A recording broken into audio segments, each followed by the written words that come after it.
Last 50 to 45 days का सफ़र नज़दीक आता जा रहा है और उसी के साथ साथ सिलेबस इतना वास्ट है मैम कि हम बिगिनर्स के लिए it is getting very difficult to complete it, क्योंकि 10 यूनिट्स है और हर एक यूनिट में इतने वास्ट, इतने सारे ऑथर्स, इतने सारे factual based question, concept based question, basic to basic question and hard to hard questions ma'am. कैसे इतने सारी थ्योरीज को लर्न किया जाए, इन्हीं सभी स्ट्रैटेजीज, इन्हीं सभी प्रिपरेशन को साथ मिलकर आप सभी के सपोर्ट को लेकर मैं कीर्ति मोरवार स्वागत करती हूँ आप सभी का on this YouTube channel, sharing with you the most secret strategies, most secret determination and किस डेडिकेशन के साथ आप सभी की पढ़ाई होनी चाहिए और कितने शॉर्ट वाइल में आप सभी best of all India rank 1 का सपना पूरा कर सकते हैं, या हम कह सकते हैं 45 डेज में JRF लाने का वो सपना पूरा कर सकते हैं, क्योंकि मैम नेट से तो कॉम्प्रोमाइज नहीं करेंगे, लेकर तो JRF ही आनी है। चलिए शुरुआत करते हैं इसी के साथ साथ।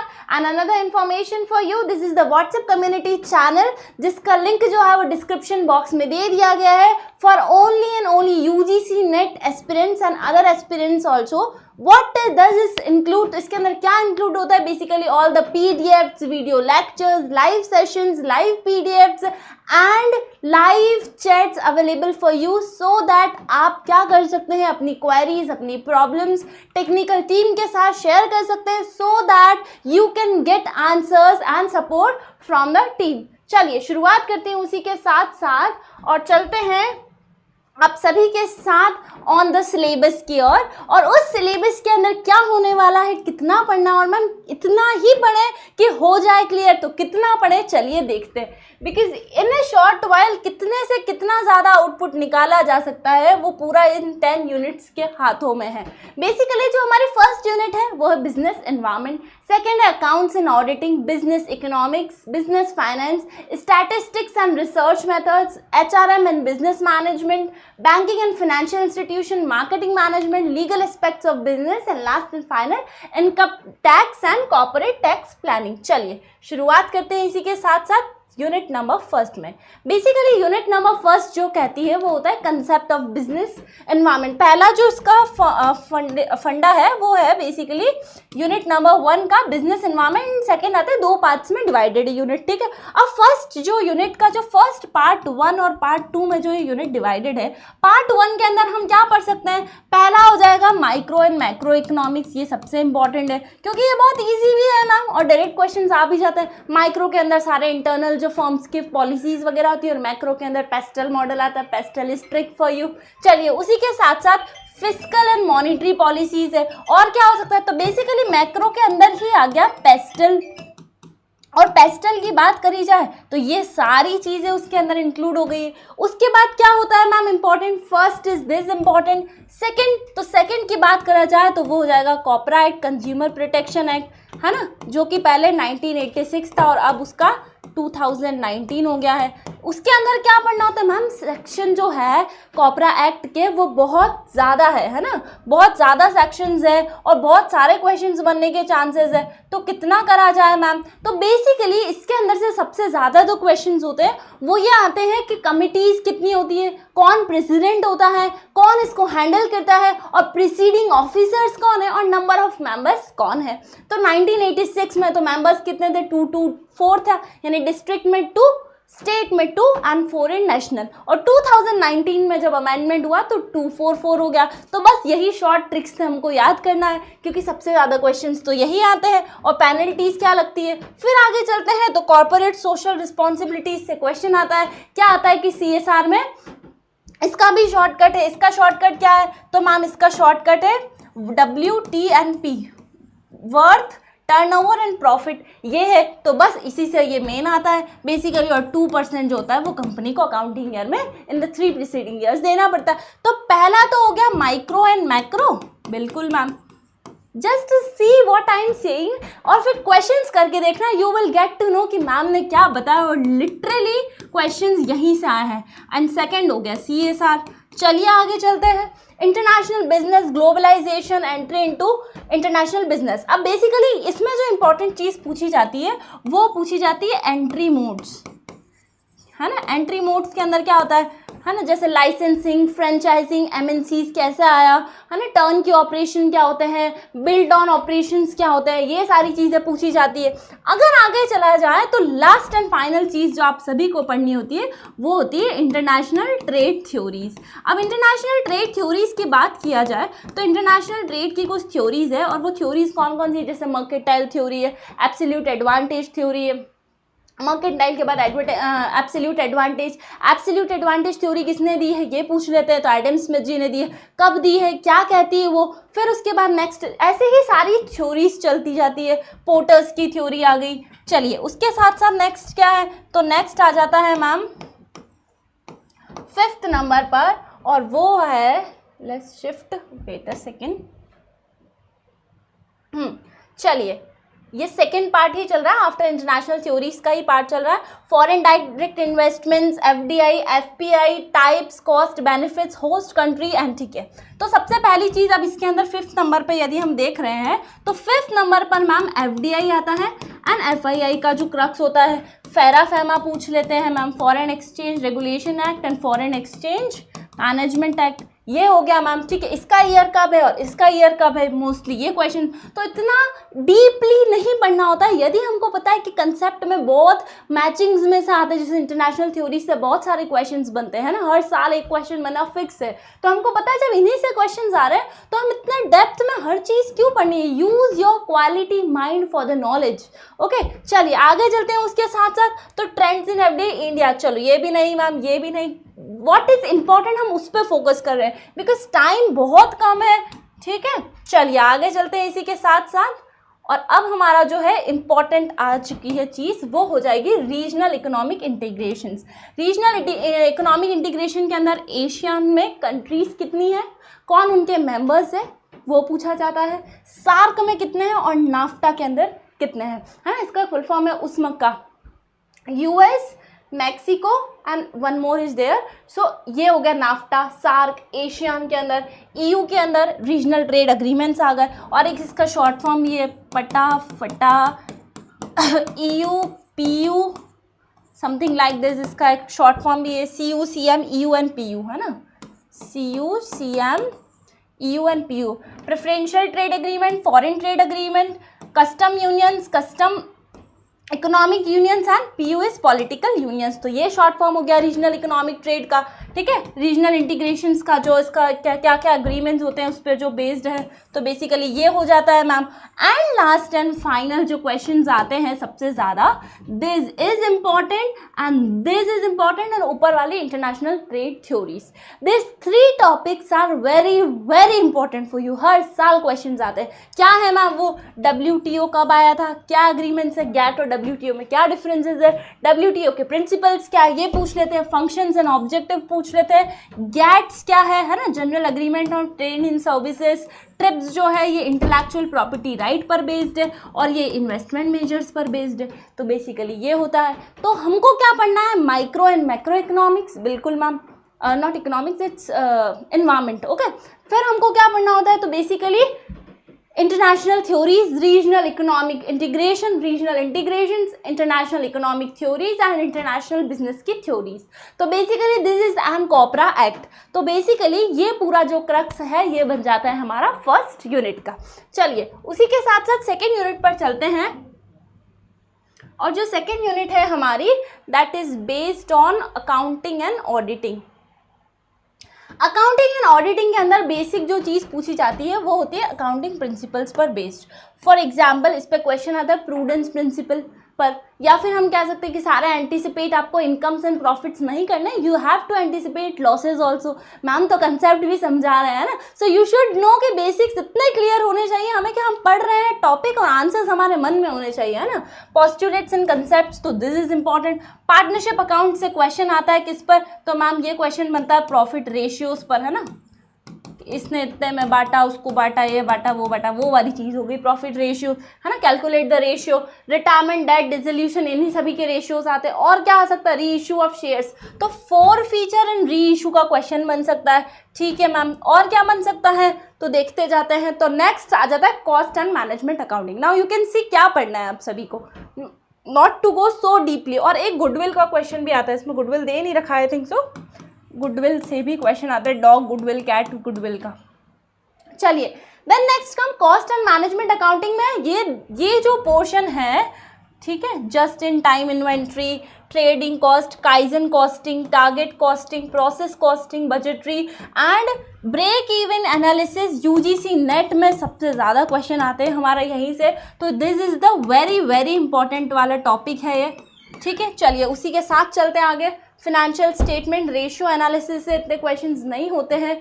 और क्या होता है, नीचे चलते जाते हैं। चलिए then comes auditing. Okay, so there is not so much fund flow, cash flow से क्वेश्चंस आते हैं। Operating, investing and financing activities में से कौन किसके अंदर आता है, कहाँ शिफ्ट होना चाहिए, कैसे होता है, वो पूछा जाता है। Okay ma'am. Then comes human resource accounting से, there is no such accounting standard से। और सबसे ज़्यादा पूछे जाते हैं लीजिंग का जो अकाउंटिंग स्टैंडर्ड है वो क्या है, बेसिकली इसका 7 है I think so. Okay, then पूछते हैं इन्वेंट्री का क्या है, प्लांट एंड मशीनरी का क्या है। तो दिस काइंड ऑफ जो परमानेंट, यदि आप क्वेश्चन पेपर्स करेंगे तो लास्ट 10 ईयर्स में कंटिन्यूएशन में रिपीटेटिवली यही क्वेश्चंस आए हैं अकाउंटिंग स्टैंडर्ड्स के, जो हर साल सेम पूछे जाते हैं। So better mark it important and see how many questions are of the same nature. चलिए आगे चलते हैं। उसी के साथ ऑडिटिंग में देखा जाए तो vouching, auditing and internal check, internal audit, interim audit, special audit क्या होता है, and one more important thing sections इनके, what is the section of appointment of auditor, qualification of auditor, ये सारा पूछा जाता है मैम। तो बेसिकली ये पढ़ना होता है। चलिए और उसके बाद फिर हम शिफ्ट हो जाते हैं नेक्स्ट यूनिट पर। तो नेक्स्ट यूनिट क्या कहती है देखते हैं। बिजनेस इकोनॉमिक्स है नेक्स्ट यूनिट। बिजनेस इकोनॉमिक्स के अंदर मोस्टली जो क्वेश्चन पूछे जाते हैं वो होता है objective scope, demand analysis. Okay, so basically जो क्वेश्चन आता है लॉ ऑफ डिमांड से, लॉ ऑफ डिमांड से क्वेश्चन आता है, उसके एग्जाम्पशंस पे, एक्सेप्शंस जो है, गिफन गुड्स जो है, प्रेस्टीजियस गुड्स है, वेबलिन गुड्स है, इन पे क्वेश्चन आता है। या फिर इलास्टिसिटी ऑफ डिमांड पे आता है, more than one, less than one, equals to one, inelastic, more elastic. Okay, और एक आता है एक्सपेंडिचर मेथड, प्राइस के बढ़ने से टोटल रेवेन्यू पे क्या डिफरेंस पड़ता है, प्राइस के गिरने से टोटल रेवेन्यू में क्या चेंज आता है, और इक्वल होने से क्या चेंज आता है। तो बेसिकली इलास्टिसिटी ऑफ डिमांड पे मोस्ट क्वेश्चंस बनते हैं। मेजरमेंट, AR एंड MR पर यूटिलिटी एनालिसिस, इंडिफरेंस कर्व जो होता है वो मोस्टली पूछा जाता है, that is convex in nature, तो ये क्वेश्चन आता है। लॉ ऑफ वेरिएबल प्रोपोर्शन की बात करें, लॉ ऑफ रिटर्न्स की, तो बेसिकली यहाँ से क्वेश्चन आता है। तो ये जो है ये सबसे इंपॉर्टेंट क्रक्स हो गया, सबसे इंपॉर्टेंट पॉइंट हो गया। चलिए आगे चलते हैं इसी के साथ साथ। इफ़ यू फोकस, बिल्कुल जो आता है क्वेश्चन पेपर्स में से, और फिर यही पढ़कर यदि आप PYQs करेंगे तो you will get to know कितना हमको पढ़ना था और कहाँ से क्वेश्चंस आ रहे हैं बेसिकली, है ना। सिर्फ इतना मैम ने बताया है, हमने इतना करा और वहीं से इतने क्वेश्चंस बन गए, तो कुछ तो बात है इन क्वेश्चंस में, या कुछ तो कंसेप्ट्स की जो रिपीटेड हम स्ट्रैटेजी बनाते हैं तो वो इस तरीके से होती है। Theory short term, long term, price determination से होता है नेक्स्ट। तो प्राइस डिटर्मिनेशन की बात की जाए यदि, तो प्राइस डिटर्मिनेशन के अंदर बेसिकली क्या होता है, तो perfect competition, oligopoly, monopoly, price leadership model, monopoly, oligopoly के जो बेसिकली स्ट्रैटेजी थ्योरीज है वो आती है। And one more important thing is price, this two are very important. Price strategy, skimming का मतलब क्या होता है, मार्केट में प्रोडक्ट की न्यू लॉन्च होती है, उसकी प्राइस एकदम हाई कर दी है, क्रीम कर दी प्रोडक्ट, और उसी जगह पेनिट्रेशन यानी ज़्यादा सामान बेचने के लिए, ज़्यादा उत्पाद बेचने के लिए हमने प्राइस कम कर दी। So both are opposite. Peak load pricing मतलब सीजन एकदम पीक लोड पे, फॉर एग्जाम्पल अम्ब्रेला, यदि आप रेनी सीजन में अम्ब्रेलाज बेचेंगे so this is peak load pricing, on the peak season you are selling, तो आप उसके हाई प्राइस चार्जेस करेंगे। तो बेसिकली ये प्राइस स्ट्रैटेजीज हो गई है। चलिए आगे चलते हैं इसी के साथ साथ। तो ये हो गया मैम, और क्या हो सकता है, बिजनेस फाइनेंस की बात की जाए। Business finance is a very small unit यदि आप स्ट्रैटेजी से पढ़िए जाए, है ना। ये तो देखने की भी ज़रूरत नहीं है आपको सबसे पहला जो पढ़ना होगा उसमें होगा कैपम मॉडल।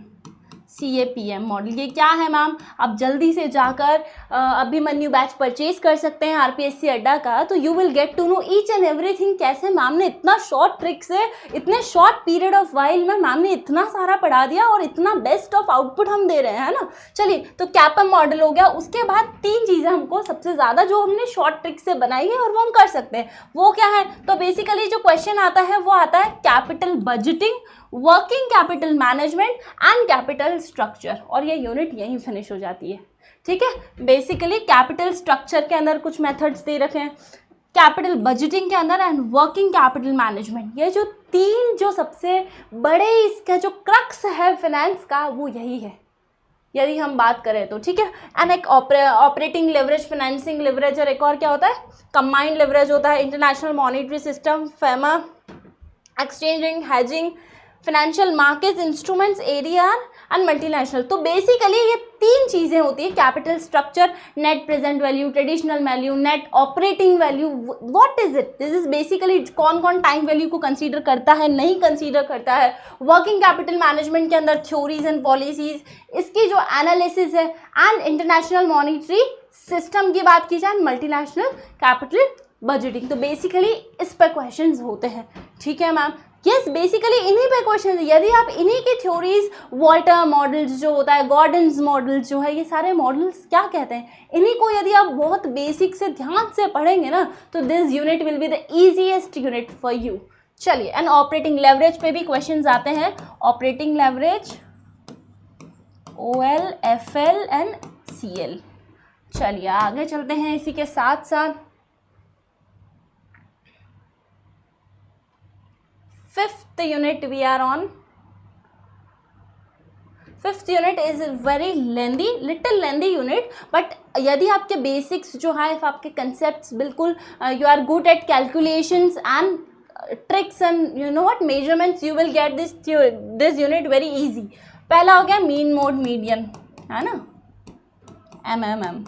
ये तो हो गया ma'am measure of central tendency. एक क्वेश्चन आता है इसमें हार्मोनिक मीन पर, वो डायरेक्ट क्वेश्चन आता है कि अगर कोई डेटा है वो टाइम के बेस पर ले रहे हैं या स्पीड के बेस पे, दैट इज हार्मोनिक मीन। तो बेसिक क्वेश्चन आते हैं इसके ऊपर। फिर आता है measure of dispersion, this is also important, and correlation regression is also important. Basically ये, and then what is the important thing, not probability, Bayes theorem, distribution, Poisson distribution and normal distribution.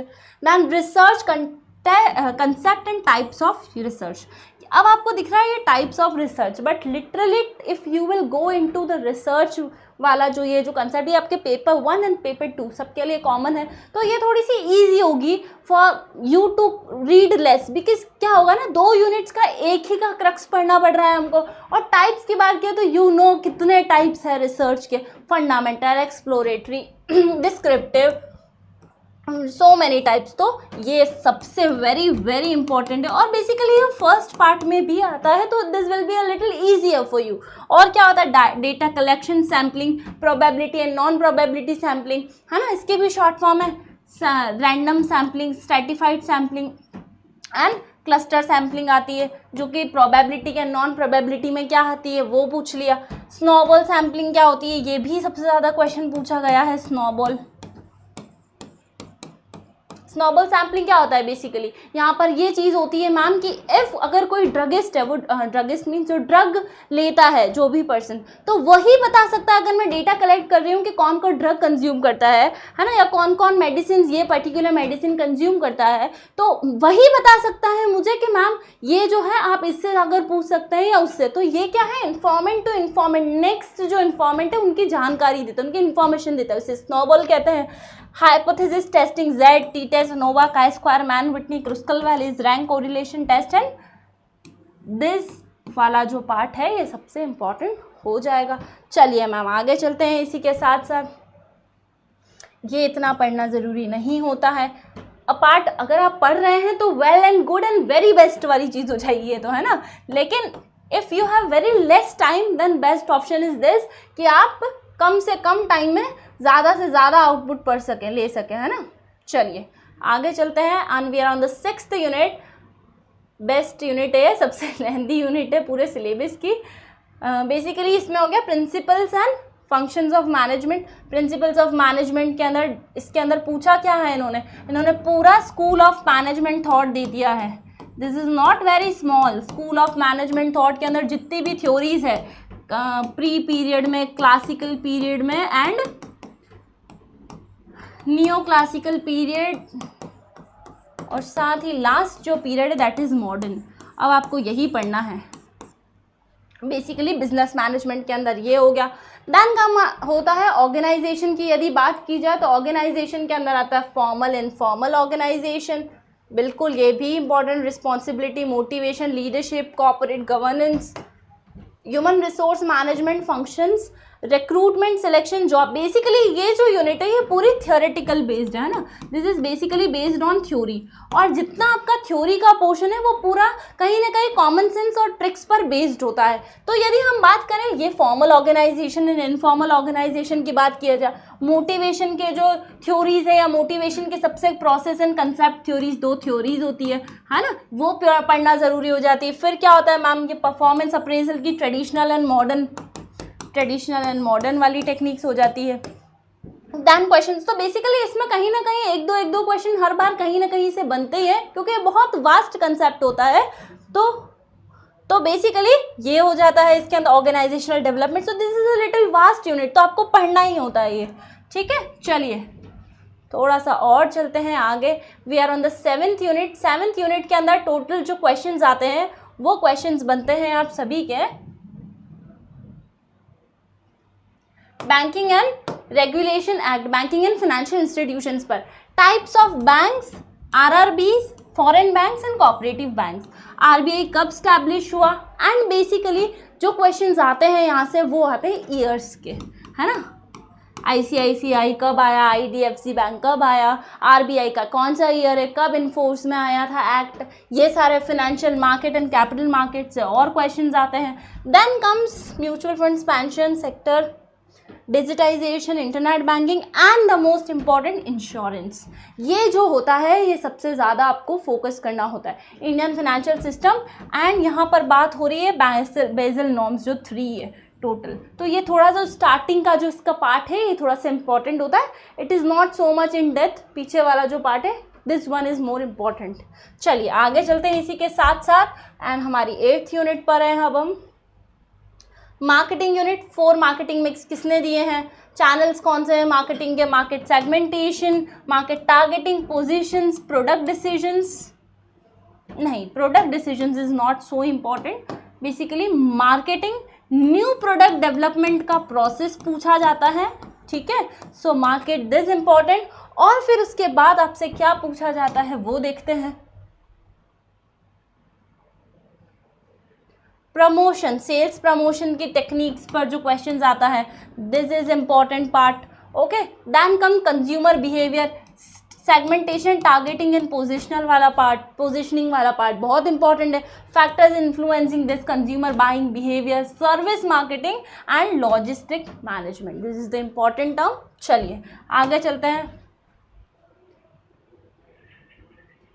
Legal aspects of business की बात की जाए यदि, तो इसमें सबसे ज़्यादा एंड वास्ट में क्वेश्चंस आते हैं income tax Indian contract act से क्वेश्चंस आते हैं। सोगा से there is not so, special contract से देयर इज़ नॉट सो, लेकिन ईयर्स पूछ लेते हैं इनके गारंटीज के।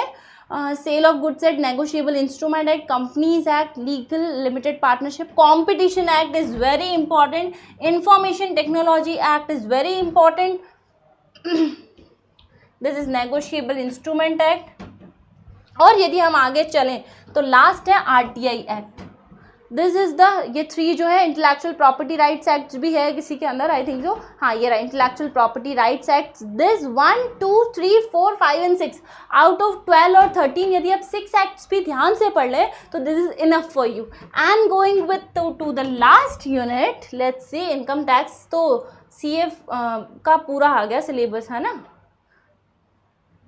अब पढ़ना क्या है ma'am, to be very honest and authentic with you, यदि आप लास्ट 10 ईयर्स के सिर्फ इनकम टैक्स के क्वेश्चंस कर लेंगे, you will be able to clear this 10 marks for you.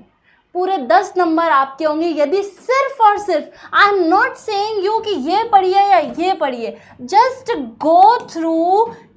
Go through only last 10 years के questions and you will find how repeatedly questions आते हैं, because it is not easy for you to complete this much of syllabus. In fact जो बार बार दे रहे हैं, जिनका again and again repeated जो exams हो रहे हैं ना, जो 1-2 नंबर से भी रह रहे हैं, कहीं ना कहीं वो सोचते हैं इनकम टैक्स छोड़ दिया जाए, बट इनकम टैक्स को छोड़ना नहीं है। Go and see last 10 years PYQ, you will get the whole story। Okay तो बेसिकली जो क्रक्स निकलता है कि कितना पढ़ना है, थोड़ा बेसिक्स पे ध्यान दीजिए, do quality study, take knowledge effectively and find that कैसे क्वेश्चंस बनते हैं through mock test, revisions, daily live sessions, take daily live sessions, RPSC Adda I am taking sessions on daily basis, है ना, at 6:30 I take sessions on daily basis, so please do come in the class and watch the session, you will get to know each and everything।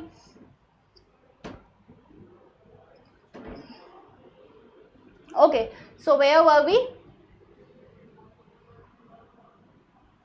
And if you want to purchase the basic target batch, है ना, Abhimanyu batch, यदि आप purchase करना चाहते हैं तो जल्दी से जल्दी जाकर परचेज कर सकते हैं, because 8th May is last date and you can avail 20% off, offer 20% तक है, तो जल्दी से जल्दी जाकर आप फ़ायदा बेनिफिट ले सकते हैं एंड एनरोल कर सकते हैं सभी कोर्सेज पर, बी इट UGC NET और any other assistant professor course you may take। in fact for the test series, for the course, for the books, for all the subjects and all the courses 20% offer is applicable। चलिए इसी के साथ will wind up this session। I hope आप सभी को important crux पता चले होंगे, कैसे strategy से पढ़ना है और कितना पढ़ना है, you must have got to know it about it। and finally see you soon with more videos like this on this YouTube channel। See ya, bye bye, keep sharing।